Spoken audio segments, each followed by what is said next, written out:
आशा करता हूं आप सब बहुत अच्छे होंगे। मेरा नाम है सिद्धांत अग्निहोत्री, स्टडी ग्लोस पे आपका बहुत बहुत स्वागत है। दोस्तों, मुझे याद है कि जब 2018 में, आपको पता है मैं कहाँ काम करता था, तो तब मैं एक इंसान के लेक्चर सुना करता था और बहुत नॉलेज मिलती थी। और एक बार मेरा ये सपना था उस समय कि अगर मैं इनके साथ एक बार मेरी एक मीटिंग हो जाती तो मेरे लिए बहुत ही अच्छा रहता। और आज खुशकिस्मती है मेरी और आप सबकी भी कि वो इंसान मेरे साथ है। हम बात कर रहे हैं आशीष शुक्ला सर की। देखिए, ये किसी भी इंट्रोडक्शन के मोहताज नहीं है, हम सबको पता है आशीष शुक्ला सर के बारे में।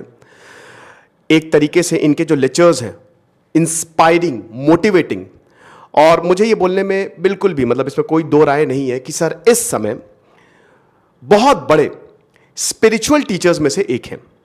आप सबने सर का चैनल डीप नॉलेज सब्सक्राइब किया होगा, नहीं किया तो अभी कर लो। तो आज हम सर से मुखातिब होंगे और सर से कुछ सवाल पूछेंगे। तो सर, सबसे पहले तो आपका बहुत बहुत बहुत स्वागत है सर हमारे प्लेटफॉर्म पे। Thank you so much. तो सर से हम स्पिरिचुअलिटी पे बात करेंगे, जो कॉमन प्रॉब्लम्स होती हैं उस पे बात करेंगे, स्टूडेंट्स जो फेस करते हैं और जो प्रैक्टिकल सॉल्यूशंस हैं वो हम देखेंगे। तो सर, सबसे पहले तो मेरा सवाल आपसे ये रहेगा कि व्हाट इज स्पिरिचुअलिटी, क्या है आध्यात्म आपके हिसाब से? Spirituality by definition means freedom, freedom from worries, freedom from problems, and ultimately freedom from the cycle of birth and death, ultimate freedom. तो spirituality starts from this question कि आखिर मैं कौन हूँ, मैं किस चीज़ के साथ अपने आप को फंसा हुआ महसूस करता हूँ। तो आप धीरे धीरे आप अपने लाइफ के क्वेश्चंस और प्रॉब्लम्स को आइडेंटिफाई करना सीखते हैं। तो spirituality is basically solution to yourself. मुझे लगता है मेरी लाइफ में जब तक स्पिरिचुअलिटी नहीं आई थी तब तक बाकी सब चीज़ें भी नहीं आई थी। तो according to me spirituality is ultimate solution to everything, starting from studies, job, relationship, हर चीज़ का सोल्यूशन। इनफैक्ट ये अच्छी चीज़ है क्योंकि ज़्यादातर लोग सोचते हैं कि स्पिरिचुअलिटी मतलब बुढ़ापे में जब सब कुछ हो गया, शादी वादी हो गई, बच्चे बच्चे हो गए, तब जाकर के आप ध्यान करते हैं आश्रमों में। But I think spirituality should start from very early age, because it is a solution to all your problems. Definitely sir. Sir, अगला सवाल ये मेरा होगा कि अभी आपने बताया कि spirituality is the solution for everything, और आज के समय में the biggest problem is stress. हम देखते हैं कि हर जगह स्ट्रेस है, from students to big entrepreneurs and everybody is in stress. बहुत मुश्किल होता है।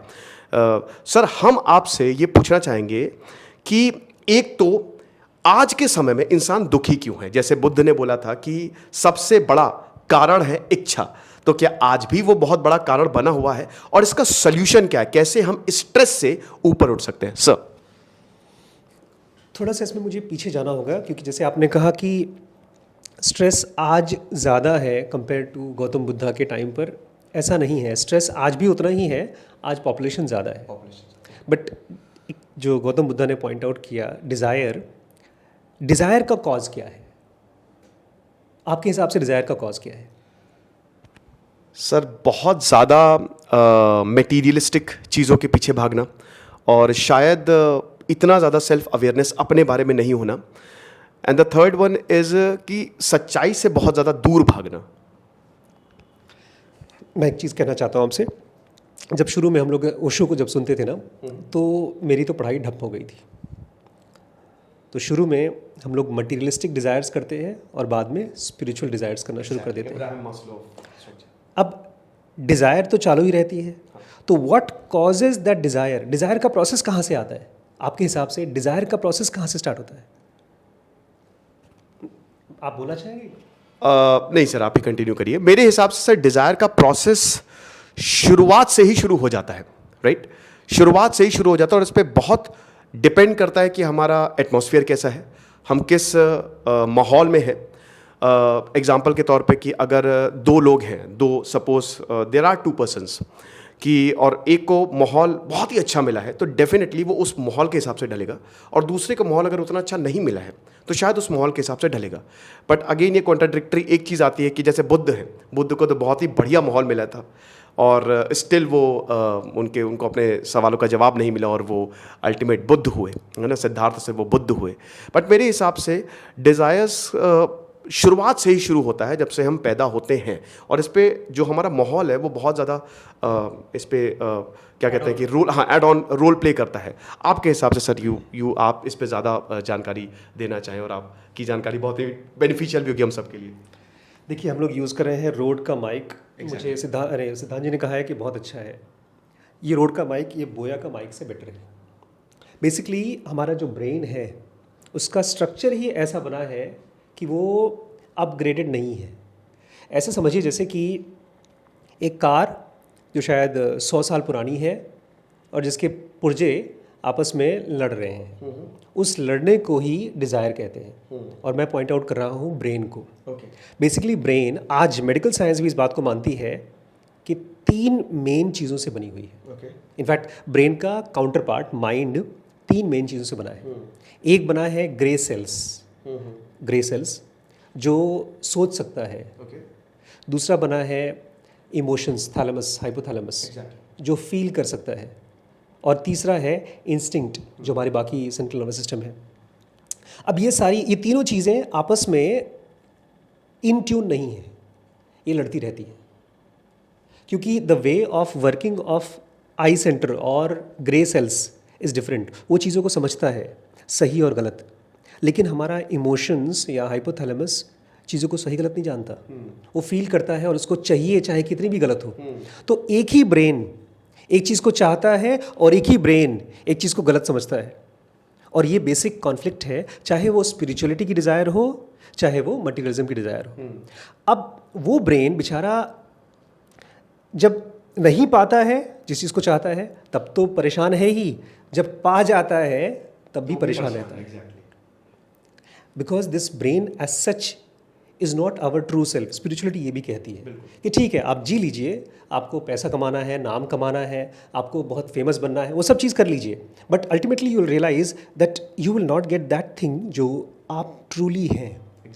तो स्ट्रेस का कॉज क्या है? Not being able to understand कि ये जो ब्रेन हम यूज़ कर रहे हैं उसका स्ट्रक्चर कैसा है, उसकी वर्किंग कैसी है, और उसी वर्किंग को सीखना इज़ बेसिकली स्पिरिचुअलिटी और योगा, जिसको हम लोग ज़ेनोगा की तरह से सिखाते हैं अपने चैनल पे। बिल्कुल सर। और मैंने सर इसके सॉल्यूशंस की बात की थी कि आज स्ट्रेसफुल है, क्या आज के समय में सॉल्यूशंस हो सकते हैं? हमको पता है कि ज़माना बदलता है ना, और ज़माने के हिसाब से आज 300 साल पहले जो चीज़ें चलती थी आज वो नहीं चलती हैं। आज के समय में सर, मॉडर्न वर्ल्ड में कैसे हम स्ट्रेस से डील कर सकते हैं सर? एक चीज़ जो 2000 साल में भी नहीं बदली है वो है ब्रेन। ठीक है, स्ट्रेस हमको बेसिकली बाहर की चीज़ों की वजह से लग रहा है ज़्यादा, बट कॉज हमारे अंदर ही है। इसलिए अगर डी स्ट्रेस भी करना है खुद को, तो we have to start identifying कि मैं क्या चीज़ चाहता हूँ। सबसे पहली, जैसे मैं शुरू में जब मेरी मुलाकात डॉक्टर साहब से नहीं हुई थी, तो मुझे लगता था कि मुझे पैसा चाहिए, लेकिन स्ट्रेस का cause is inability to understand.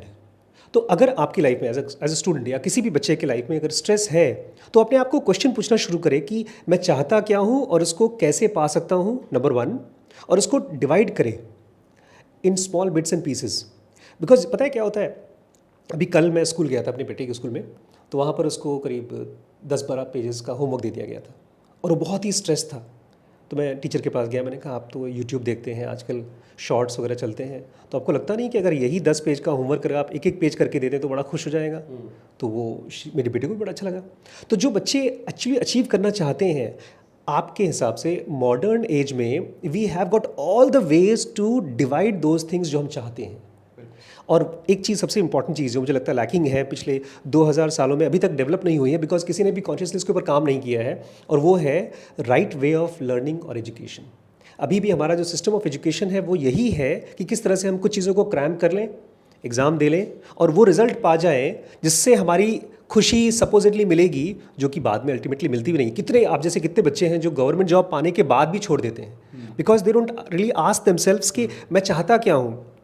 तो they should be asking themselves कि मुझे क्या चाहिए, नंबर 1।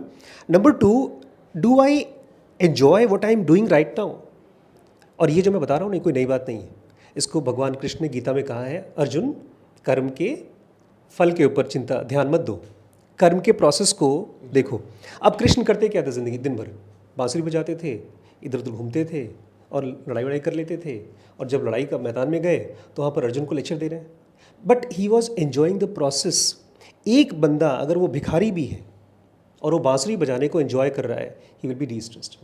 एक बिलियनर, उसके पास $100 बिलियन भी है, लेकिन वो उसका ब्रेन को पता नहीं है कि इस समय मैं क्या कर रहा हूँ और मैं उसके अंदर एंगेज्ड हूँ कि नहीं हूँ, तो वो स्ट्रेस्ड रहेगा।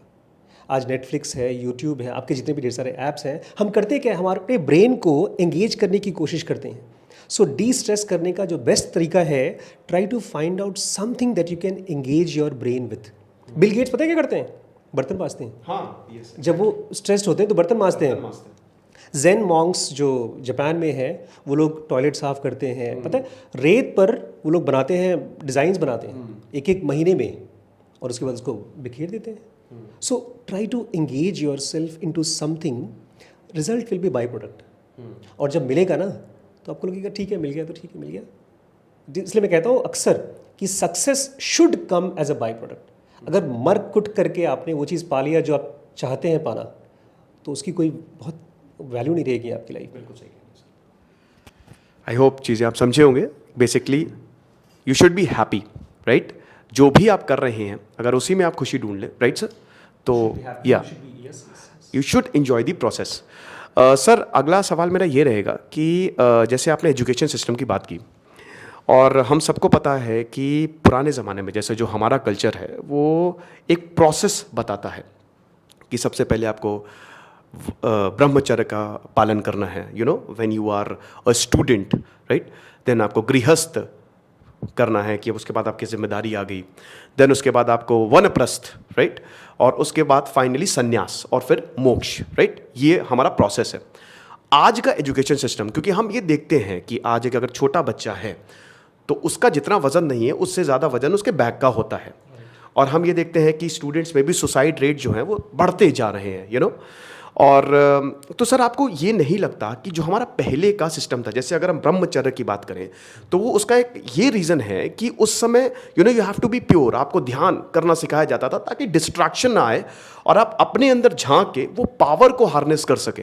लेकिन आज कहीं ना कहीं वो चीज़ खोती जा रही। तो सर, आपको नहीं लगता कि पहले के ज़माने में आज के ज़माने में डिफरेंस है, और अगर हमको आज के एजुकेशन सिस्टम को सुधारना है तो हम क्या कर सकते हैं? सर, आपकी एडवाइस क्या रहेगी, आपके व्यूज़ क्या रहेंगे? मेरे ख्याल से आप और बहुत काफ़ी लोग जानते होंगे कि ये जो एजुकेशन सिस्टम है, ये तो ईस्ट इंडिया कंपनी और अंग्रेज़ों ने इस्टेब्लिश किया है, और ये इसलिए भी ऐसा हुआ है बिकॉज धीमे धीमे जैसे जैसे कम्युनिकेशन सिस्टम और ट्रैवल सिस्टम इम्प्रूव हुआ, तो पूरी दुनिया एक दूसरे के साथ मिलने वाली थी, तो लोग एक दूसरे को अपना नॉलेज भी शेयर करने वाले थे और एक दूसरे का शोषण भी करने वाले थे, तो उसका प्रोसेस तो डेवलप हुआ। बट मुझे लगता है कि एज सच जैसे हर टेक्नोलॉजी इरप्ट हो रही है और डिसरप्ट कर रही है, मुझे लगता है अगले 10, 15, 20 सालों में एजुकेशन सिस्टम विल चेंज, और उसमें जो नया आएगा, जितना एक तरफ जैसे आपने कहा ना किताबों का लोड बढ़ रहा है, उतना ही ज़्यादा ब्रेन का डेवलपमेंट पर भी काम होगा। और जैसे आपने कहा कि ब्रह्मचर्य, उसके बाद में गृहस्थाश्रम, फिर बाद में संन्यास, फिर लास्ट में मोक्ष, ये एक सिस्टम था not just of that 10-15 years, it was a education system for the whole life. Yes. और अभी क्या हो गया है, हम कंज्यूमरिज्म में आ गए हैं, जहाँ पर हम पढ़ाते हैं बच्चे को लाइफ के लिए नहीं, कमाने के लिए। उसके बाद मैं देखता हूँ रोज़, हमारे साथ आप भी देखते होंगे, ढेर सारे प्रोफेशनल्स हैं, वो ना खुद कुछ जानते हैं ना तो सिखा पाते हैं। आज जो बच्चा किताबों से सीखता है वो भी कुछ क्वेश्चंस हैं, उसके आंसर्स हैं, और उसके बाद वो ख़त्म, बात ही ख़त्म हो गई। और पूरी दुनिया को रन करने वाले केवल कुछ इंटेलेक्चुअल्स हैं, कुछ इलॉन मस्क हैं और कुछ जेफ बेजोस हैं। तो जो सिस्टम आएगा वो पूरी तरह से डिसरप्ट करेगा एजुकेशन सिस्टम को पूरी दुनिया में, और उसकी इनिशिएशन स्पिरिचुअल लोग ही करेंगे। और स्पिरिचुअल लोग कौन हैं? जो किसी सिस्टम को नहीं बदल रहे हैं, they are trying to understand the whole of structure of human brain को समझने की कोशिश कर रहे हैं। तो बिल्कुल आपने सही कहा। अभी भी क्या हो रहा है, जो लोग भी कुछ कर पाते हैं लाइफ, जो कोई भी, they have harnessed that power, और जैसे ही उस पावर को छोड़ देते हैं वो ख़त्म भी हो जाता है। चाहे बड़ी बड़ी कंपनीज हों, ख़त्म हो जाती हैं। तो आई थिंक जो इंडियन सिस्टम था, एंशिएंट सिस्टम, वो तो कारगर है ही फ्यूचर शुरू से ही, और अब उसकी पूछ और ज़्यादा हो जाएगी, लोग उसको और ज़्यादा, इनफैक्ट इसलिए हम चाहते हैं, मेरे हिसाब से हर स्कूल में बच्चे को पहले मेडिटेशन सिखाना चाहिए, योग सिखाना चाहिए। यस, बिल्कुल सर, आपने बिल्कुल सही कहा। स्टूडेंट्स को मेरे हिसाब से, मेरा भी ये मानना है कि रिलैक्सेशन एक्सरसाइज और ऐसी एक्सरसाइज जो आपके ब्रेन को स्ट्रेंथन करे, वो बिल्कुल सिखाना चाहिए, क्योंकि स्वामी विवेकानंद भी यही कहते हैं कि जितना ज़्यादा आप अंदर जाओगे उतना ज़्यादा आप पावरफुल बनोगे और उतना ज़्यादा आप अपने आप को पहचान सकते हो। तो सर अगला जो सवाल रहेगा, एक्चुअली मैं आपको बता दूं कि बीच में कॉल आ गया था इसीलिए वो थोड़ा हमको ब्रेक लेना पड़ा। तो जैसे हम स्टूडेंट्स की बात करते हैं, हम स्टूडेंट्स पे थे, तो स्टूडेंट्स को आजकल बहुत स्ट्रेस है। मतलब अगर वो IIT कर रहा है, 6th में है, 10th में है, कहीं पे भी है, काफ़ी ज़्यादा they are stressed out. So as a student, क्योंकि उनका दिमाग तो इतना डेवलप होता नहीं है, और पेरेंट्स को भी, स्टूडेंट्स एज अ स्टूडेंट उनको क्या करें वो, ठीक है, कि वो अपना बेस्ट दे पाएँ और एट द सेम टाइम वो रिलैक्स भी हो पाए, क्योंकि it is very much necessary. And the second one, क्या पेरेंट्स को क्या बोलना चाहेंगे, क्योंकि बहुत सारे पेरेंट्स भी देखेंगे इसको, कि वो क्या करें ताकि उनके बच्चे जो हैं, क्योंकि भाई अल्टीमेटली स्टूडेंट्स जो भी हैं वो किसी ना किसी के बेटे ही हैं, तो एज अ पेरेंट्स भी क्या जिम्मेदारियां बनती हैं कि जो उनका बच्चा है वो सही डायरेक्शन में जाए, सही डायरेक्शन इन द सेंस कि वो खुश रहे। सर पहले स्टूडेंट्स, देखिए, स्ट्रेस हमेशा उस चीज़ का रिजल्ट होता है जो हमारी समझ के परे है। एक छोटा सा एग्जांपल ये है, मान लीजिए आप छोटे से बच्चे हैं और आप नाली को क्रॉस करने की कोशिश कर रहे हैं। या तो आप जानते हैं छोटी नाली है, आप आराम से जंप कर जाएंगे, या एक बहुत बड़ी नाली है, आप बोलेंगे भैया मत कूदो। तो जिस स्टूडेंट को स्ट्रेस होता है वो एक ऐसी बड़ी सी नाली को क्रॉस करने की कोशिश कर रहा है जिसके बारे में पता नहीं है उसको, कॉम्पिटिशन। अच्छा, इसमें एक बहुत बड़ी प्रॉब्लम है, अगर वो compete कर ले जाता है तो उसको मिलेगा घमंड और एरोगेंस, जो ज़िंदगी भर ढोता है वो, और अगर वो नहीं कर पाता तो उसको फ्रस्ट्रेशन मिलेगी। तो वो क्या करे? इसमें मुझे हम लोगों ने अपनी एक सीरीज़ बनाई थी BDM के नाम से, उसमें हम बात करते हैं there is something called as swimmer's body illusion. इस समय पिछले 100 सालों में साइकोलॉजी में इतनी डिस्कवरीज हुई हैं, उसमें से एक डिस्कवरी ये है कि जिसको हम IITs और IIMs और हार्वर्ड और वो बोलते हैं ना, ये बेसिकली ऐसा कॉलेज नहीं है जहाँ पर बच्चा जाता है और ग्रेड बन के निकलता है, ऐसा नहीं है। वाइस वर्सा, जहाँ अच्छे बच्चे इकट्ठे होते हैं उसका ब्रांड नाम अच्छा हो जाता है। इसलिए तो आपके कोचिंग बिजनेस में भी लोग दूसरों के कोचिंग के बच्चों को जो टॉप करते हैं उनको बुला करके इंटरव्यू लेते हैं और बोलते हैं कि देखिए हमारे यहाँ पढ़े हैं। ऐसा होता है। तो बेसिकली जब एक बच्चा सोचता है कि मुझे IIT में जाना है, he should come back and tell himself कि मुझे लाइफ में कुछ अच्छा करना है, और IIT उसका एक मीन्स है। जी, मैं अपने बच्चे को यही बोलता हूँ, तुझे स्कूल जाना है, बिकॉज अगले 10 साल में तो पूरी तरह से डिस्टर्ब हो जाएगा। आज ऑलरेडी गूगल जैसी कंपनीज बोलती हैं कि आपको अगर काम आता है तो हम रख लेंगे, काम नहीं आता तो कोई रखेगा भी नहीं, रख भी लेंगे तो निकाल देंगे आपको। तो ये चीज़ और डिस्टर्ब होने वाली है। तो स्टूडेंट क्या करे, बार बार अपने आप को जब स्ट्रेसफुल हो रहा है तो अपने आप को बताए मिलेगा तो ठीक, नहीं मिलेगा तो ठीक। He has to become the same Arjun. Krishna ने अर्जुन को यही कहा था, अर्जुन वो मरेगा तो ठीक, नहीं मरेगा तो ठीक, तुम जिम्मेदार नहीं हो उसको मारने के लिए, मारेंगे भगवान। तो अगर, और ये चीज़ आप जैसे बिजनेस में आते तो आप तो भी आप देखिए, आप एफर्ट डालते हैं, रिजल्ट अपने आप आता है। हर सक्सेसफुल आदमी यही बोलता है भैया किस्मत से हुआ था, मैंने एफर्ट डाला था। तो एक स्टूडेंट को अपने आप को ये चीज़ बताना पड़ेगा बार बार, effort is equal to effort and that process, बाकी रिजल्ट जब होगा। एक बच्चा जिसको इंग्लिश आती है, मैथ्स आती है, साइंस आता है, पढ़ना आता है, समझना आता है, he should be focusing on those core skills while learning. और उस प्रोसेस में कोई कंपटीशन पास करेगा, कोई जॉब पा जाएगा, या कोई अपना स्टार्टअप चालू करेगा। इस चीज़ पर स्टूडेंट को अपने आप को बताना पड़ेगा, नंबर 1। और इसलिए भी बिकॉज उसके पेरेंट्स इस जनरेशन में हैं, नहीं इस जनरेशन में वो पढ़ाई नहीं कर रहे हैं, वो पिछले जनरेशन में थे। पिछले जनरेशन में सब कुछ डिफाइंड था, PMT करो, डॉक्टर बनो, IIT करो। अब वो जनरेशन नहीं है। और पेरेंट्स क्या करें, पेरेंट्स भी अपने आप को, जैसे एज अ पेरेंट मैं क्या करता हूँ, पिछले हफ्ते श्रीश मेरे पास आया, उसने कहा सर बड़े पापा मेरे पास इतना होमवर्क है। तो मैंने उसको कहा तो बनिया बन जा। बनिया एक रजिस्टर बनाया मैंने उसके साथ बैठ करके, और उसमें जितने भी होमवर्क के पेजेस थे, मतलब 10 पेज इंग्लिश में करना है, 3 पेज मैथ्स में करना है, मैंने उसको लिखवाया। बोलते बड़े पापा ये तो बहुत ज़्यादा है। मैंने कहा आराम से टीचर से जाके बात कर ले कि बोलो सर 2 दिन में नहीं हुआ तो 4 दिन में कर लूँगा, बट मैं करूँगा इसको। He should realize that he values his work, because ultimate purpose क्या है होमवर्क करने का या कोई भी चीज़ को पढ़ाई करने का. तो as a parent, every parent has to understand that child should enjoy that process of studying. Because एक बच्चे को जिसको अपना बुक्स पसंद है ना, उसको करियर में कोई रोक ही नहीं सकता. बिल्कुल. वो लाइफ टाइम लर्नर हो जाएगा. आज क्या होता है, पेरेंट्स और बच्चे दोनों ही वो कौन सी मछली की आँख, उनको मछली की आँख चाहिए, और वो चला गया तो बच्चे सुसाइड करते हैं. सुसाइड का मेन रीज़न यही है, because I target only that one thing, but life तो वो तो एक को ही मिलेगी ना. You should B targeting range of options. आज अगर मैं किसी शॉप में जाता हूँ, मुझे कुछ सामान खरीदना है, वो दुकान में नहीं मिला, कहीं और ले लूँगा. सो IIT और IIM is one of the options. You have to think like, you know, ये जो स्टार्टअप्स के फाउंडर्स हैं, वो लोग बोलते हैं you should be thinking of probabilities, कि किसी चीज़ की क्या होने की प्रोबेबिलिटी है. इनफैक्ट टेस्ला के बारे में पढ़ रहा था मैं. इलॉन मस्क कहते हैं, जब मैंने शुरू में टेस्ला बनाया तो मुझे पता था इसके सक्सेसफुल होने के चांसेस 1% है. फिर उसको मैंने 2% किया, फिर 3% किया. तो ऐसे ही आप अपने आप को बताइए कि मेरे सक्सेसफुल होने के चांस अभी बहुत कम है, 0% है, उसको 1% हो जाएगा, 2% हो जाएगा. तो you should be thinking in these are core skills of thinking. Mathematics is not something you study and you pass your exam. Mathematics is something that you use throughout your life. आज जो भी हम apps और products use कर रहे हैं, किसी ने इन्हीं कोर स्किल्स को यूज़ करके बनाया है. तो we should be thinking as creators and educators and thinkers, not just as job seekers और कंपटीशन एग्जाम पासर्स. ये तो अगर ये चीज़ को हम थोड़ा सा सिखा पाए, पेरेंट्स को बता पाए, समझा पाए, तो फिर एग्ज़ाम आएगा जाएगा, कोई बच्चे को फ़र्क नहीं पड़ेगा. सबसे ज़्यादा स्ट्रेसफुल खाली बेचारे पेरेंट्स ही होते हैं, बिकॉज उनको बड़ी इज्जत की रहती है, हमारे बच्चे को इज्जत मिल जाएगा इस कॉलेज को पास करके. But that is not the end ना.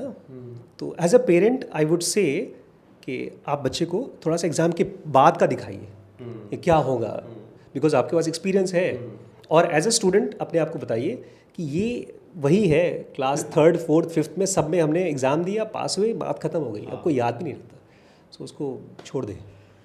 बहुत ही ज़्यादा स्ट्रॉन्ग पॉइंट यहाँ पे सर आपको बता रहे हैं, और मेरे ख्याल में ये आई थिंक ये तो ज़बरदस्त होगा अगर हम इसको अप्लाई कर पाते हैं तो. सर एक बहुत स्टूडेंट लाइफ में प्रॉब्लम आती है, और आपने भी इससे पे बात की है, और काफ़ी लोग शर्माते भी हैं इस पे बात करने में, बट ये एक बहुत ही बड़ा टॉपिक है, बहुत ही इंपॉर्टेंट टॉपिक है आज के ज़माने में. That is masturbation, right. So masturbation पे ज़्यादा बात तो नहीं होती, लेकिन दिक्कतें बहुत ज़्यादा है, कहीं ना कहीं ऑफ द रिकॉर्ड काफ़ी ज़्यादा, मतलब बहुत सारे मिथ्स हैं मास्टरबेशन को लेके. बहुत सारे कि ये नहीं करना चाहिए, कुछ है कि बिल्कुल ही नहीं करो, कुछ है कि कोई इशू नहीं है, मेडिकल साइंस कुछ और कहता है. सर आप और बहुत सारे ऐसे स्टूडेंट्स भी हैं या बहुत सारे ऐसे बच्चे भी हैं, ठीक है, जो उस they are about to realise और they are realising their sexuality, और उसको लेके वो बहुत ज़्यादा कन्फ्यूजन में है, राइट. तो सर आप इस पे क्या कहना चाहेंगे? ये इतनी बड़ी प्रॉब्लम तो नहीं कहूँगा, बट ये इतना बड़ा जो इशू है जो आज इसको बहुत ज़्यादा एग्जैजरेट कर दिया, हालांकि ये नेचुरल है, बट इसको हम कैसे डील कर सकते हैं सर? मास्टरबेशन क्यों डिबेटेबल है, ये ज़रूर पूछना चाहिए. हाँ. क्यों लोग इसके ऊपर इतना कन्फ्यूज्ड हैं, क्यों कुछ लोग हाँ बोलते हैं, कुछ लोग ना बोलते हैं. It is related to spirituality. Okay. And why spirituality? Because ultimately हम सब के सब, चाहे आप हैं चाहे मैं हूँ, हम सब we are seeds. Yeah. बीज हैं. Exactly. और बीज अपने आप में इनकम्प्लीट होता है. अब उस बीज को अगर राइट सॉइल मिल जाए, पानी मिल जाए, तो वो पेड़ बन सकता है. अदरवाइज वो ख़त्म हो जाएगा. जब एक आदमी मास्टरबेट करता है, एक बच्चा मास्टरबेट करता है, तो he gets a spurt of release, happiness, joy. उस प्रोसेस में उसका बहुत एनर्जी लॉस नहीं होता, बट थोड़ा बहुत एनर्जी लॉस होता है. लेकिन ये ऐसा ही है जैसे कि आप कोई भी और एक्टिविटी करते हैं, आप खेल खेलते हैं या आप एक फिल्म देखते हैं, तो जिसको हम लोग कहते हैं ना डोपामिन रिलीज होता है ब्रेन में, यू फील गुड. अच्छा, there are 2 ways to feel good. One is to discover your higher self. Higher self का मतलब ये है कि मैंने डिसाइड किया है कि मुझे एक पेज पढ़ना है आज. अभी जैसे आजकल मैं एक सीरीज़ बना रहा हूँ बिल्ड के ऊपर, कैसे आईफोन और आईपैड बना. तो जब मैंने उस टॉपिक को पढ़ना शुरू किया तो मुझे लगा कि यार 20 पेज का एक टॉपिक है और आधे घंटे में ख़त्म हो जाएगा.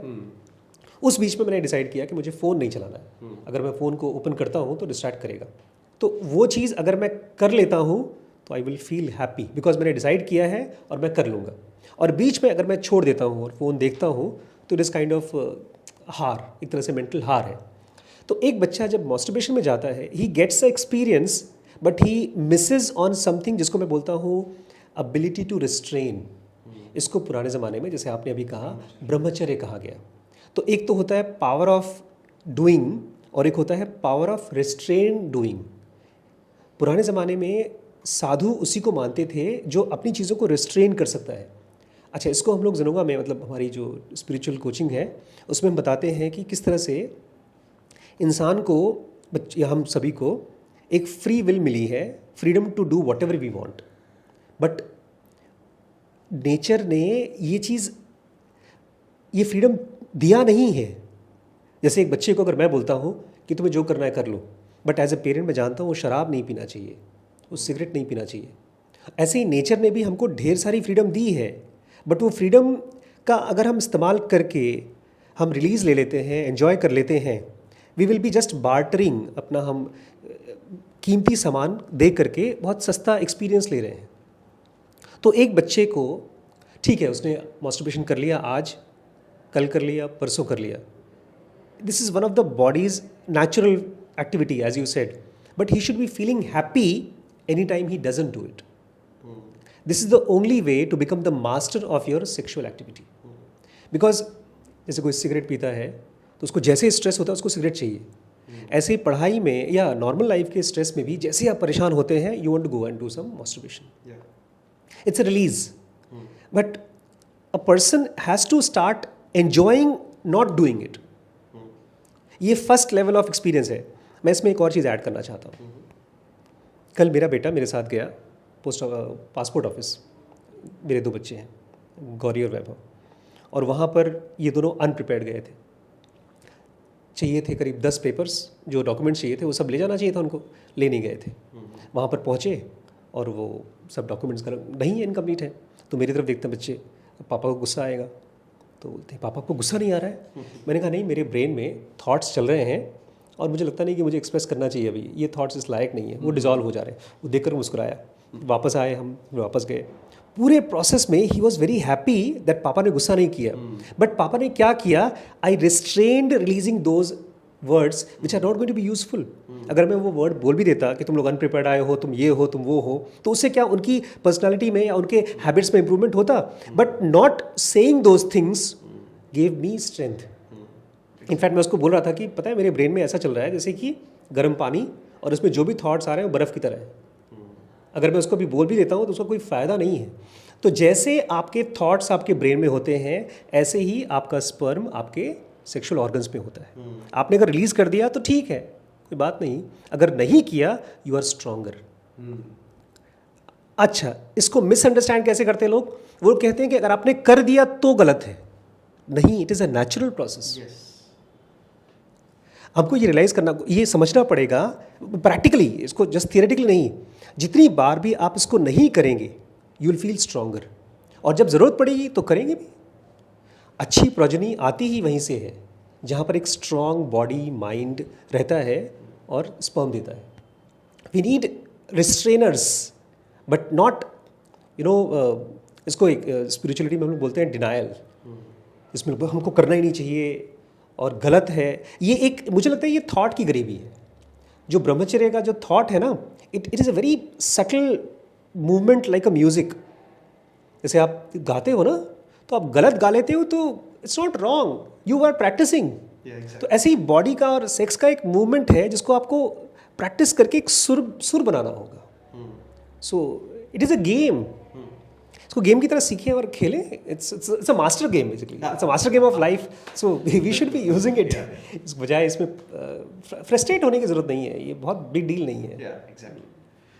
तो again a very strong point, you should not be frustrated. और आई होप आपको जवाब मिला होगा। सर, अब मैं बहुत ही टफ सवाल आपसे पूछूंगा।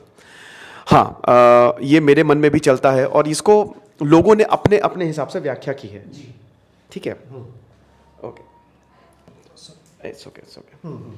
तो लोगों ने इसको अपने अपने हिसाब से इसको देखा है, व्याख्या की है। अलग अलग स्पिरिचुअल गुरु आए, उन्होंने अलग अलग तरीके से बताया, और 99% तो लोग शायद वहाँ तक पहुँच ही नहीं पाते, या वो रियलाइज़ नहीं करना चाहते। लेकिन मैं आपसे सर एक सवाल पूछना चाहूँगा कि what is the process of the universe? ये यूनिवर्स काम कैसे कर रहा है? जैसे अल्बर्ट आइंस्टीन ने बोला था कि भगवान ज़रूर मैथमेटिशियन होगा, क्योंकि जिस तरीके से एक एक चीज़ इतना परफेक्ट है, ज़बरदस्त है। भगवान कृष्ण काफ़ी हद तक भागवत गीता ये कहती है कि karmic law is very very important. Swami Vivekananda भी 4 योगों की बात करते हैं। बुद्ध ने एक मध्यम मार्ग दिया है और बताया है कि आपको मोक्ष कैसे मिलेगी। योगानंदा परमहंसा ने क्रिया योगा की बात की, उन्होंने 3 दुनिया की बात की। तो मतलब एक ठीक है, एक थ्योरी, एक अभी तक एक यूनिफाइड थ्योरी नहीं है। और सर मेरा ये बहुत ही मतलब क्यूरियसली आपसे पूछना चाहूँगा कि आखिरकार यूनिवर्स काम कैसे कर रहा है? हाउ दिस यूनिवर्स वर्क्स, इतना परफेक्ट येट इतना डिफिकल्ट इसको समझना सर। हम लोगों ने एग्ज़ाम में एक ऐसा होता था कि घर पे कोई क्वेश्चन मुश्किल दे दिया, तो उसका आंसर नहीं आता था, तो हम लोग आसान क्वेश्चन को आंसर दे देते थे। Okay sir. तो मैं इस क्वेश्चन को ही बदल देता हूँ। हाँ बिल्कुल, नहीं बहुत बढ़िया सर। नहीं, ये दुनिया कैसे काम करती है ये तो साइंस बताता रहता है। जैसे आपने कहा ढेर सारी थियरीज हैं।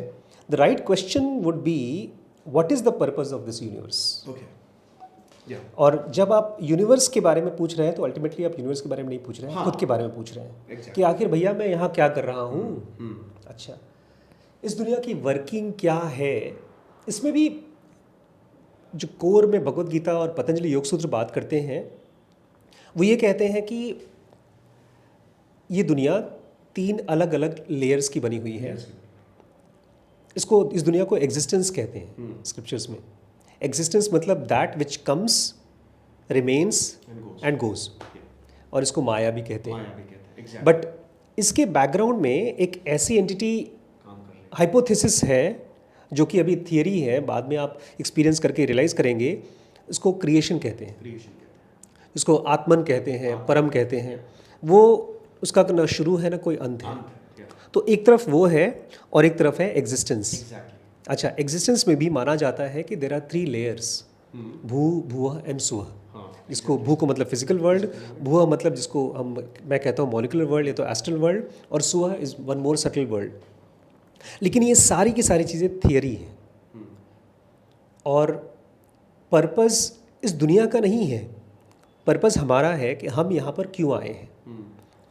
जब आप किसी से बात करते हैं तो कभी कभी कोई अच्छा लगता है, कभी किसी के साथ दुश्मनी हो जाती है। जब अच्छा लगता है तो you realize you are one with that person, आप दोनों की फ्रीक्वेंसी मैच हो रही है, आप और ज़्यादा टाइम स्पेंड करना चाहते हैं। तो फिजिकल लेवल पे आप जब अपने बॉडी से उठ करके you become one with near by things, places, people, तो आप सोशली बड़े स्ट्रांग हो जाते हैं, फेमस हो जाते हैं।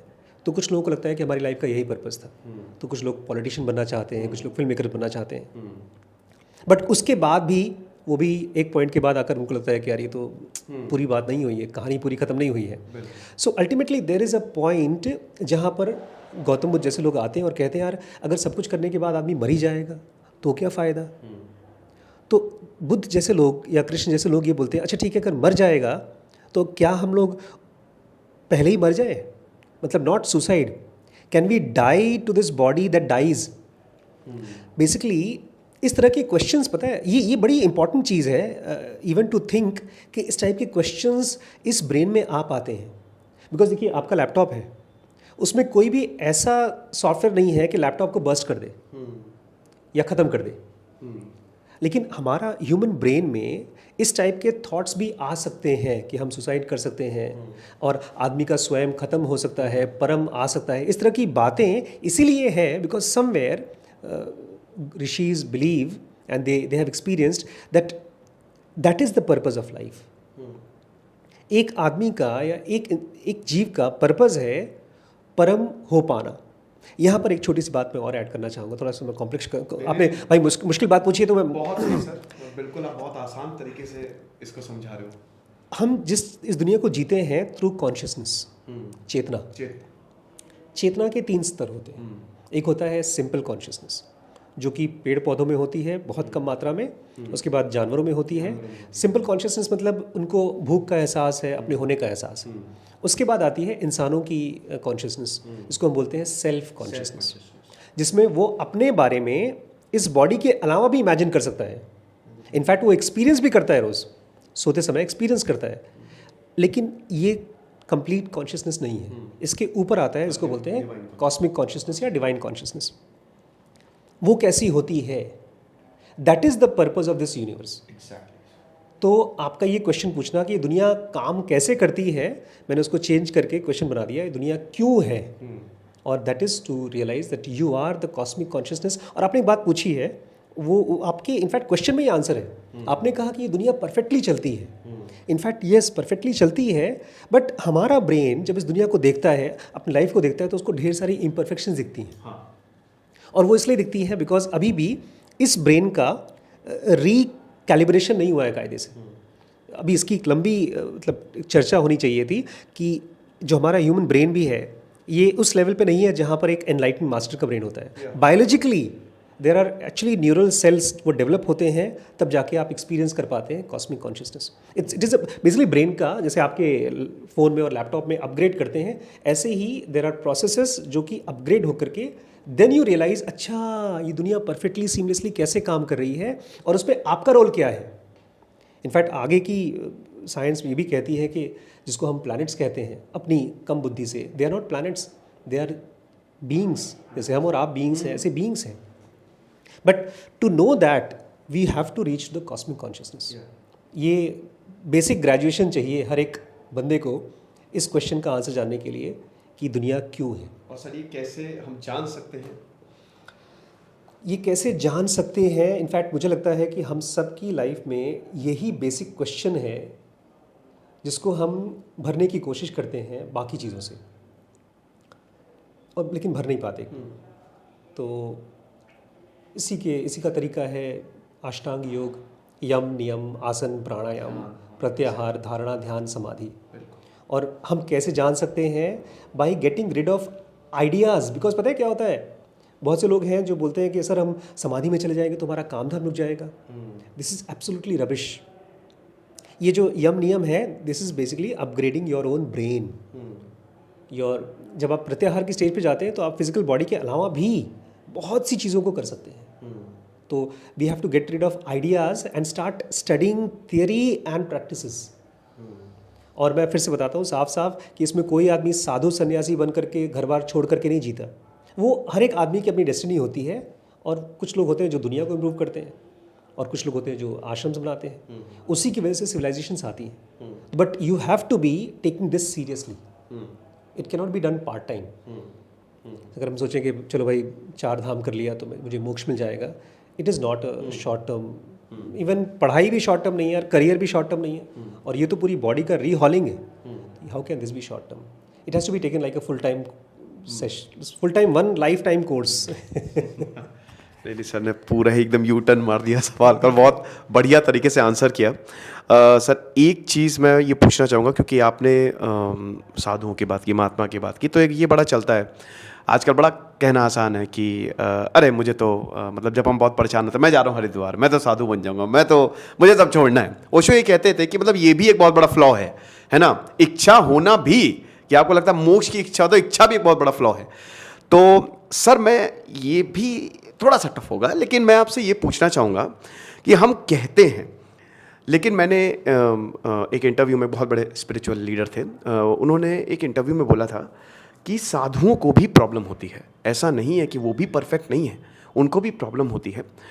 बट कहीं ना कहीं मैं ये आपसे पूछना चाहूँगा कि एक इनलाइटेंड जो सोल होती है, या जो उस लेवल पे जाते हैं, उनका माइंडसेट कैसा हो जाता है, वो किस तरीके की चीज़ों को, मुझे पता है थोड़ा मुश्किल सवाल होगा, बट फिर भी कि वो उस लेवल पे क्या क्या उनके साथ होता है, या वो माइंडसेट कैसे चेंज होता है, किस तरीके का उनका माइंड। क्योंकि सर आज के ज़माने में ये इसलिए सवाल इतना रेलेवेंट है क्योंकि हम, जैसे बेन शाहर एक बहुत बड़े साइकोलॉजिस्ट हैं, उन्होंने एक मॉडल दिया था, और वो ये बताते हैं कि हम हैप्पीनेस और रिलीफ को बहुत कंफ्यूज कर लेते हैं, और जो एनलाइटेंड माइंड होते हैं दे आर वेरी हैप्पी।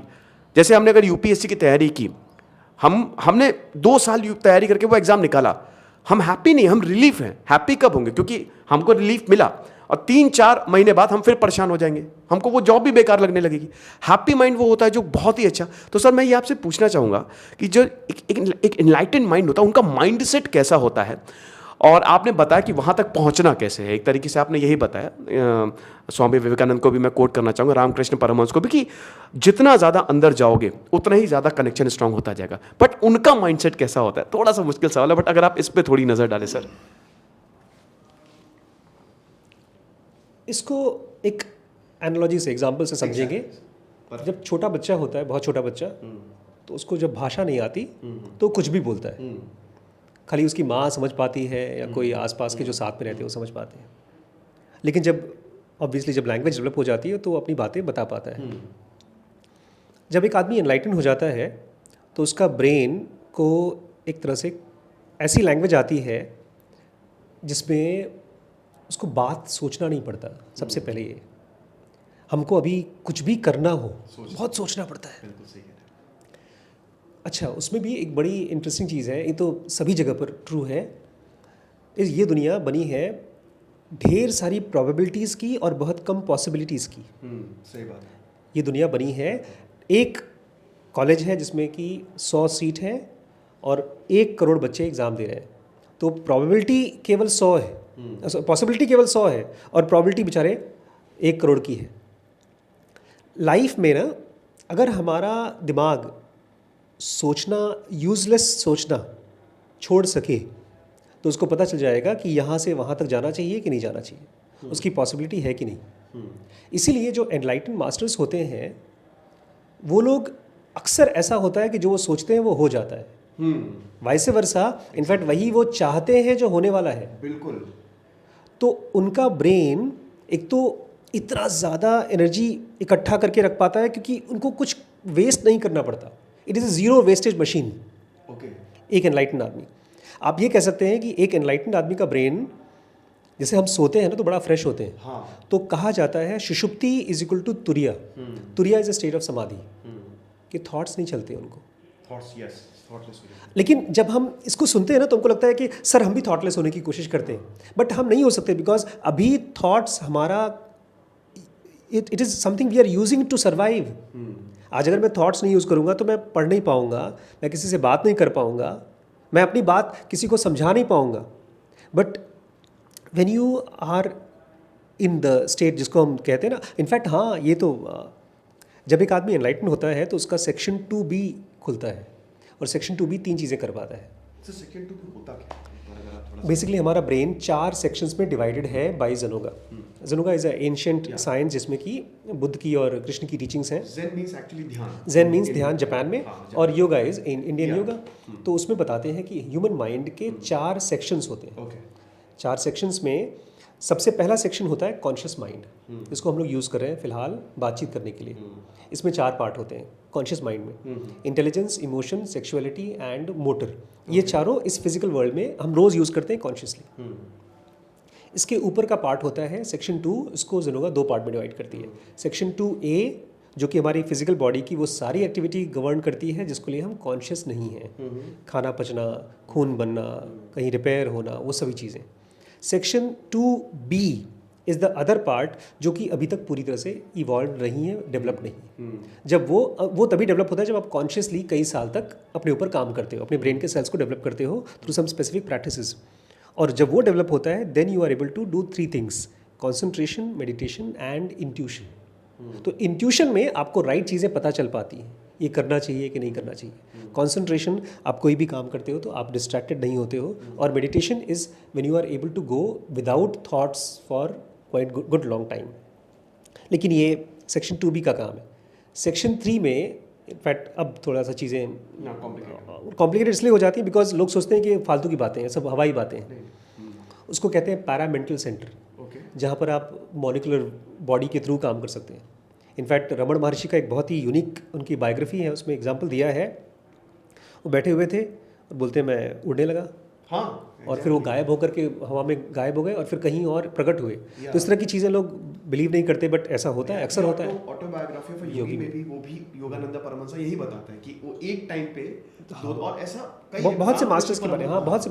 तो ये सेक्शन 3 का काम होता है। जब आपका ब्रेन का सेक्शन 3 डेवलप हो जाता है तो आप ये भी कर सकते हैं। And finally they say section 4 is the last stage, जहाँ पर you are the Atman, you are the ultimate god. तो ये चीज़ें पॉसिबिलिटी तभी हो पाती है जब एक आदमी का ब्रेन सेक्शन 2B से शुरू करता है। इसलिए मैं ये कहता हूँ अक्सर कि एनलाइटेंड नहीं हो गया, वो एक एनलाइटमेंट की बाद की जर्नी शुरू होती है। Then you are not just planet for this own just one single universe, then you are the real sense में आप इंटर प्लानिटरी स्पीसीज हो जाते हैं, और आपके पास मतलब वो सब चीज़ें फिल्मी कहानी है एकदम। मैं इसमें ऐड ऑन करना चाहूँगा क्योंकि स्पिरिचुअलिटी किताबें मैं बहुत पढ़ता रहता हूँ सर। मैं एक चीज़ ऐड करना चाहूँगा, क्या हम वापस आते हैं दोबारा, मतलब जब एक बार एनलाइटेंड हो गए वी कम बैक, और नहीं हो गए तो हो गए। जैसे इंटरस्टेलर मूवी देखी होगी, तो उस मूवी में बताते हैं दे क्रिएटेड इट, राइट? तो क्या हम ही वो दे हैं जो जाते हैं, और क्या हम वापस आते हैं वहाँ से? माइट बी पॉसिबल कि बहुत लोगों को, बट इट हैपन्स एक्चुअली।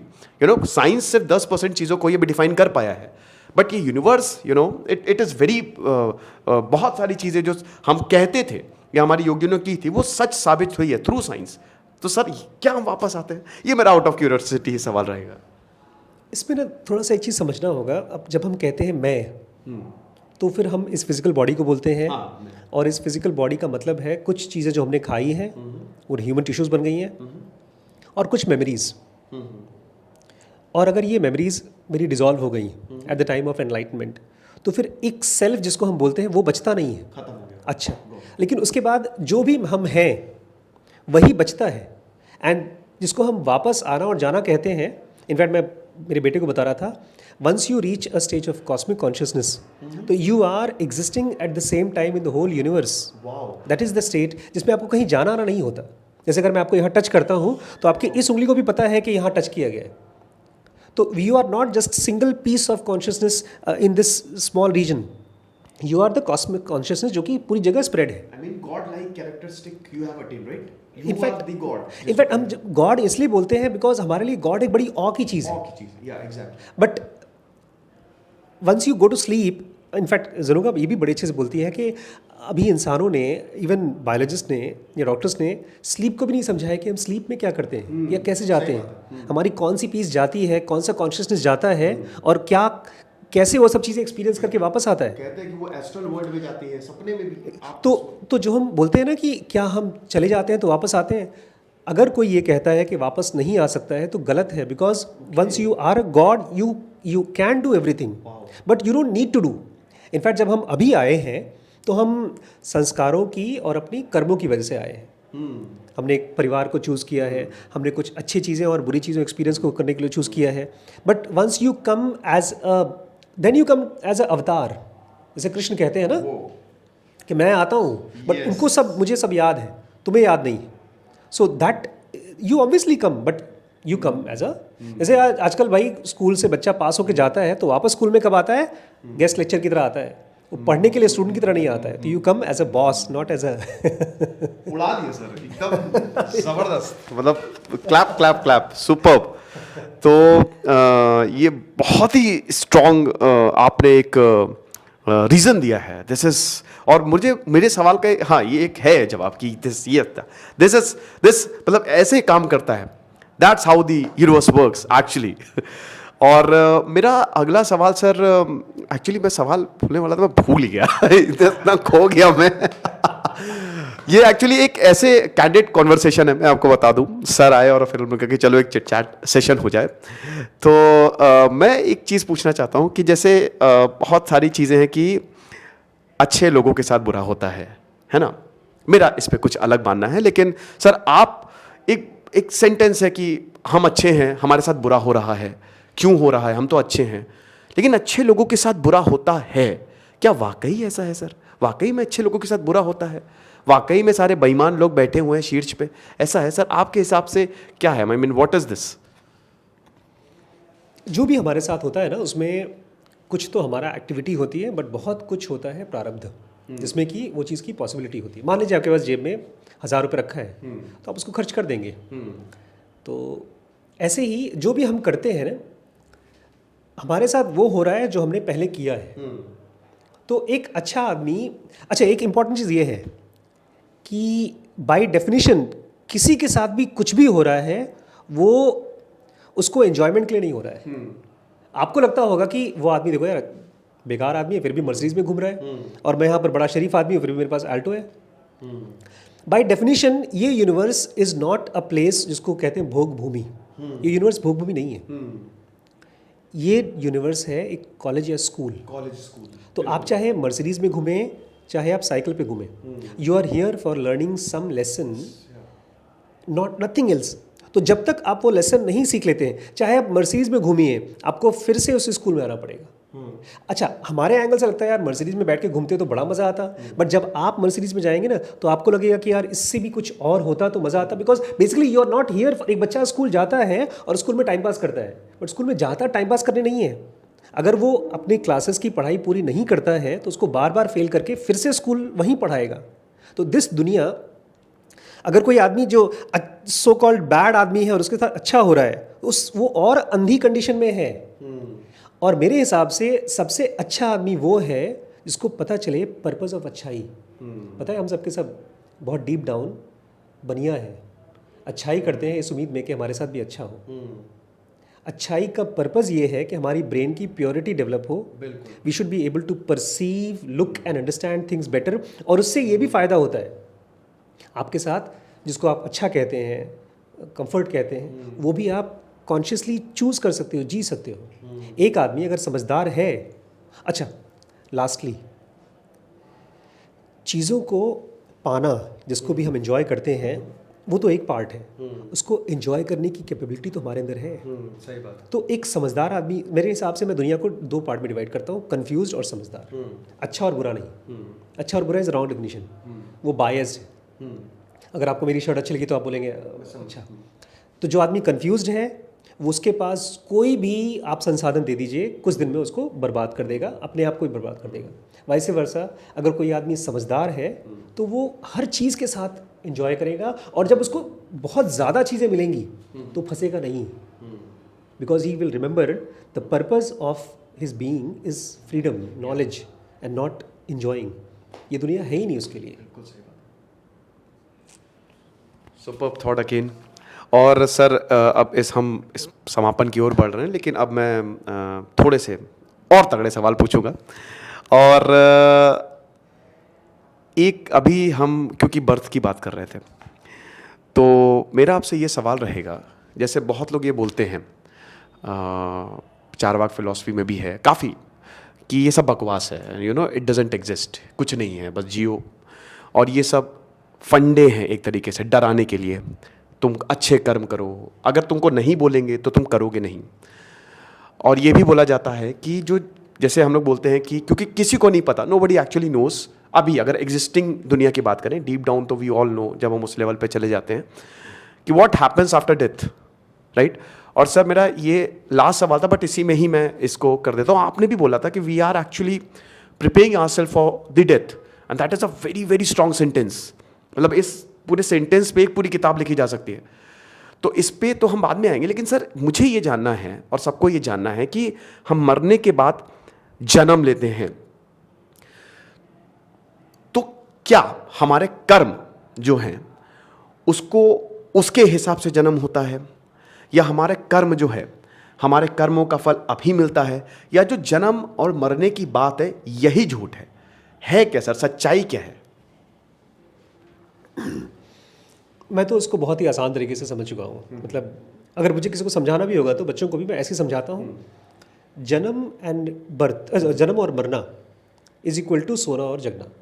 हाँ, आप अभी सो गए फिर जगे, फिर सोए फिर जगे। जो चीज़ कंटिन्यू करती है वो है मेमोरी। अगर हम सुबह उठे तो हमको पता है कि कल हम सोए थे यहाँ पर और आज हम उठे, तो मैं वही बंदा हूँ जो इस घर में रहता हूँ और ये मेरे माँ बाप हैं। लेकिन जब हमारी डेथ होती है, तो जब नई लाइफ चालू होती है, तो मेमोरी का कॉर्ड कट हो जाता है। हमको याद नहीं है कि मेरा पिछला जन्म था भी कि नहीं था। ये जो खुराफात चालू की गई है जन्म मृत्यु और पुनर्जन्म का, ये तो बुद्ध जैसे लोगों ने और कृष्ण ने चालू की है ना। तो वो क्यों चालू की है? अच्छा, या तो वो झूठ है या तो वो सच है। अगर सच है तो उसको मानिए मत, उसको डिस्कवर करिए। मैं आपसे कहता हूँ कि आप लखीमपुर आइए, बहुत अच्छी ज़िंदगी जी रहे हो, मतलब तो वो थियरी है। जब एक आदमी अपने पास्ट लाइफ्स को डिस्कवर कर लेता है, उसके बाद उसकी ज़िंदगी में कुछ डरने को रह नहीं जाता। He is free. तब वो पहली बार बोलता है, जैसे कृष्ण ने अर्जुन को कहा कि अर्जुन कोई मरता ही नहीं है, जैसे अगर आपका बेटा सोता है और अगले दिन उठा तो आप बोलेंगे तू सोया और तू उठा। ऐसे ही जब एक आदमी अपने पास्ट लाइफ्स को डिस्कवर कर लेता है देन ही realises that there is actually no death. तो जो मैंने कहा ना कि we are preparing to die, we are preparing to die living as a body not as a being. तो जब हम ये कहते हैं ना कि ये क्या सब हॉक्स है, झूठ है, तो वो आदमी कह रहा है जिसने कि ये कह लिया भैया हम थियरी पढ़ लेंगे, एग्ज़ाम के आंसर दे लेंगे, इसके आगे हमको नहीं जाना है। तो ठीक है, आप अपनी जगह सही है, हर आदमी जजमेंट देने के लिए फ्री है यार। रोड पर कोई जा रहा है, आप उसको अच्छा बोलो बुरा बोलो, उसको कोई फ़र्क पड़ता नहीं। तो लाइफ को भी हमारे और आपके डेफिनेशन से कोई फ़र्क पड़ता नहीं। अगर मैं इसको मानूँ सच है, लास्ट लाइफ पिछला जन्म सच है, तो फिर मुझे क्वेश्चन पूछना पड़ेगा ना कि कैसे पता चलेगा। क्योंकि अगर कहीं कोई इंटरव्यू देख लिया, कोई बच्चे को पिछले जन्म याद है, तो वो उसका पर्पज़ नहीं है। इनफैक्ट नेचर ने तो उसको जानबूझ के ऐसा रोका है कि इस लाइफ में आपको पास्ट लाइफ डिस्टर्ब ना कर सके, नहीं तो पागल हो जाएंगे। इनफैक्ट जो हमारे ज़्यादातर पेशेंट्स आते हैं साइकेट्रिक वार्ड में, उनको बहुत बार पिछले जन्मों की मेमोरी पूल खुल जाती है, तो वो डिस्टर्ब हो जाते हैं। ये एक ऐसा क्षेत्र है, ऐसे समझिए जैसे कि एक आदमी स्विमिंग पूल में तैर रहा है, अब उसको नदी में तैरना है। तो कॉन्शियसनेस या मेमोरी जब आप संभाल सकें, जब आपका माइंड डिस्ट्रैक्टेड ना हो सके, तब आप उसमें घुस पाएंगे। तो क्या ये झूठ है या सच है, आप घुस कर देखिए। इसमें कर्मों का सर क्या पड़ता है सही है? बेसिकली पता है, कर्म मतलब जैसे बिजली, ग्रेविटी, प्रेशर, अगर आप उसको समझते हैं तो आप खाना बना सकते हैं, पंखा चला सकते हैं। जब आप कर्मों को समझेंगे ना तो आप रियलाइज़ करेंगे कि मैं इसको इकट्ठा कर सकता हूँ। आज मैं किसी के यहाँ गया, मैं आपके यहाँ आया मिलने के लिए, अगर हम दोनों की बातचीत शराफत से होती है तो हमारा रिलेशनशिप लंबा चलेगा। तो जो कुछ फ़ायदा आपको मुझसे मिलने वाला होगा, मुझे आपसे मिलने वाला होगा। हम दोनों बात करते हैं और बदतमीजी से बात करते हैं, आप अपना घमंड दिखाते हैं, मैं अपना घमंड दिखाता हूँ, तो हमारी रिलेशनशिप खत्म हो जाती है। तो it is something, karma is something which we have to understand in terms of how my brain functions in a situation. ये ऐसा नहीं होता कि मैंने अनजाने में आपको 10 रुपए का भीख दे दिया तो मेरा अच्छा कर्म इकट्ठा हो गया, ऐसा नहीं होता है। It is a state of mind. In fact जनोवा कहती है द रियल डेफिनेशन ऑफ कर्म, बहुत ही कमाल की डेफिनेशन है, it is not the activity that comes out from the body. जैसे अगर मैंने अभी किसी को मार दिया या किसी को कुछ दे दिया तो वो तो बात की चीज़ है। रियल कर्म स्टार्ट्स फ्रॉम ब्रेन। ब्रेन के अंदर से सबसे पहले जो एनर्जी निकलती है उसको बोलते हैं प्योर माइंड एनर्जी स्टेट। उसके बाद वो होती है थॉट्स सप्रेस्ड, फिर होती है थॉट्स एक्सप्रेस्ड, और लास्ट में होती है वर्ड्स एंड एक्शंस। तो अगर आपने पीछे के स्टेजेस में अपने ब्रेन को रेगुलेट करना नहीं सीखा तो बाहर तो आप कुछ कर ही नहीं पाएंगे। आप किसी से कह दीजिए तुम गाली मत दो, वो तो बेचारा आउट ऑफ कंट्रोल बचपन से ही है, तो गाली कैसे ना दे, वो तो अपने लिए पहले गड्ढा खोद चुका है। मैं एक छोटा सा एग्जाम्पल देता हूँ, बहुत ही कमाल का एग्जाम्पल है। अभी रिसेंटली क्या हुआ, मेरा छोटा भाई एक, वो डेफ एंड म्यूट है और वो गवर्नमेंट जॉब करता है, और उसने इन्वेस्ट करना शुरू किया ऑक्टाफेक्स में। उसने अब ऑलमोस्ट अपनी 4-5 साल की सेविंग ख़त्म कर दी। तो क्यों ख़त्म कर दी? Because he is financially not intelligent, उसने पढ़ नहीं पाया। तो जो आदमी अपने ब्रेन के अंदर में कुछ कर पाता है उसको बाहर की सिचुएशंस भी परेशान नहीं कर पाती हैं, और जो आदमी मेंटली प्रिपेयर्ड नहीं है, मतलब वो सीखा नहीं है, ट्रेंड नहीं है, उसके लिए हर सिचुएशन प्रॉब्लम होती है। अच्छा, कभी कभी तुक्के से कुछ आपके साथ अच्छा हो जाए, बट दैट इज़ तुक्का, यू कांट से दैट इसके कर्म का फल है। तो कर्म का क्या रोल होता है? एज ए इंटेलिजेंट बीइंग मैं आपको ये कहूँगा, स्टार्ट आस्किंग मेरे ब्रेन में किस तरह की एक्टिविटी चल रही है, बिकॉज यहीं से कर्म शुरू होता है। एक योगी या तो एक साधु ये नहीं बोलता कि मैंने जो किया उसके बाद क्या मुझे कब मिलेगा उसका, वो बोलता है अच्छा इस पूरे सिस्टम पे मुझे कंट्रोल कैसे आएगा। क्या ऐसा कोई पॉसिबिलिटी है कि इस जेल से ही निकल सकें? क्योंकि एक जेल है यार ये, मैंने अच्छा किया तो अच्छा होगा, बुरा किया तो बुरा होगा। ये तो नौकरी की तरह है, हर रोज़ आना है, काम करोगे तो पैसे मिलेंगे, नहीं करोगे तो तुम्हें डांट मिलेगी। क्या इस पूरे चक्कर में से can we become the master of it rather than slave of this? एक आदमी जो नौकरी करता है वो बोलता है कभी बिजनेस करने को मिलेगा क्या, रोज़ नहीं जाना है। तो जो आपको मेन क्वेश्चन ये नहीं पूछना है कि क्या मुझे अच्छा करने से अच्छा होगा, बुरा करने से बुरा होगा। अच्छा करने से या बुरा करने से, इस पूरे प्रोसेस से क्या निकल करके can I be the boss of this. इसलिए कृष्ण क्या कहते हैं, ये कर्मों का चक्कर मुझे नहीं टच करता, मुझे तो कर्म का फल चाहिए। एक साधु को, एक ऋषि को बुरे कर्म तो छोड़ो, उसको अच्छे कर्म का भी फल नहीं चाहिए, बिकॉज उसको पता है ये सब झंझटबाजी यहीं का है। आप जाएंगे बैंक में तो बैंक बोलेगा आपको, भाई आपको लोन चाहिए? आप बोलेंगे नहीं, हमारे पास पैसा है। अगर आप बोलेंगे पैसा है तो बोलेगा म्यूचुअल फंड ले लीजिए। आप बोलेंगे भैया तुम्हें जो कुछ रखना है अपने पास रखो, मुझे आइडिया है मुझे कैसे इन्वेस्ट करना है। तो ये जो पूरा चक्कर है, karma phal is loss and profit. So be the financial master of your own life. अपने खुद का कर्म का बॉस बनिए। Be Krishna, not the Arjun. क्योंकि अगर आप चिंदी चोर की तरह बात करें, 2-4 अच्छे काम कर दिए तो मिलेगा सर, वो मुझे कार मिल जाएगी, मुझे शादी अच्छी हो जाएगी, या मेरा फेमस हो जाऊंगा, ये तो चिंदी चोर पर है। You be the master of this. ये राइट अप्रोच होगा। Okay, again sir, last question मेरा ये रहेगा, आप ही ने जो बोला था मुझे, और आप ही उसको डिकोड करिए कि we all are preparing ourselves for the final destination and that is death. मतलब इसका मतलब व्हाट इज दी, मुझे पता है ये बहुत ही ब्रॉड है, मतलब इतना डीप स्टेटमेंट है, इट इज़ बहुत डीप स्टेटमेंट है, बट सर अगर आप इसको थोड़ा सा डिकोड कर पाएँ और आप बताएं।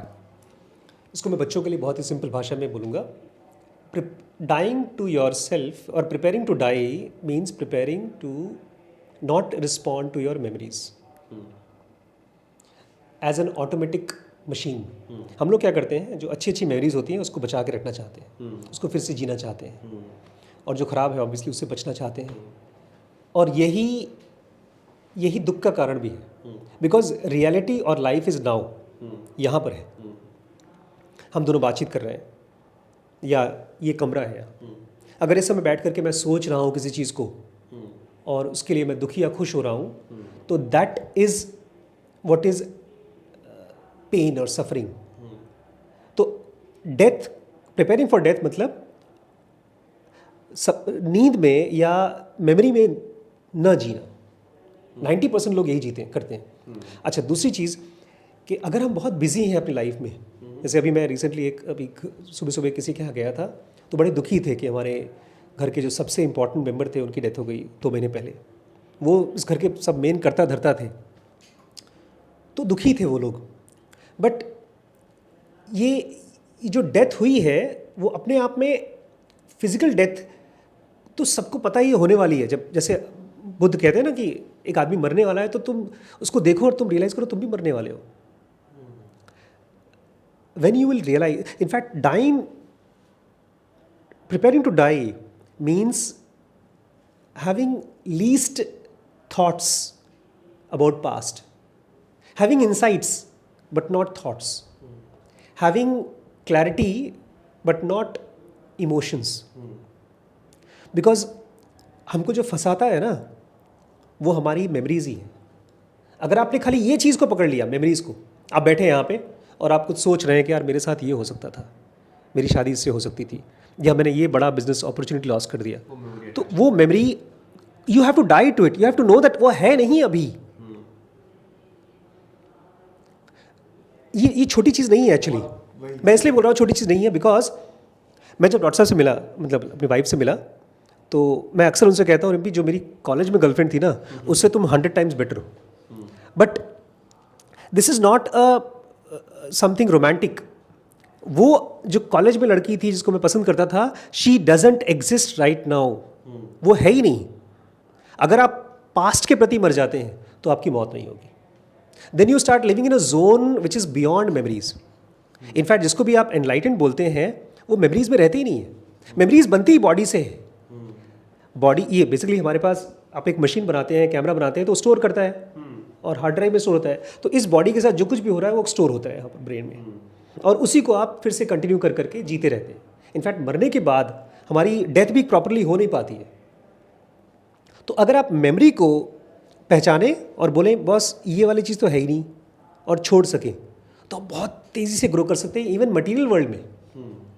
तब आप सोच पाएंगे ना, आप अल्टीमेट एआई हो सकते हैं। एआई करता क्या है, हर जगह से नॉलेज लेता है, अपने आप को ट्रेन करता है, नॉलेज लेता है, ट्रेन करता है। हम क्या करते हैं, देखते हैं और किसी पास्ट में जाकर के एंजॉय करते हैं या फ्रस्ट्रेट होते हैं और जाकर के कुछ ना कुछ पास्ट में जाते रहते हैं।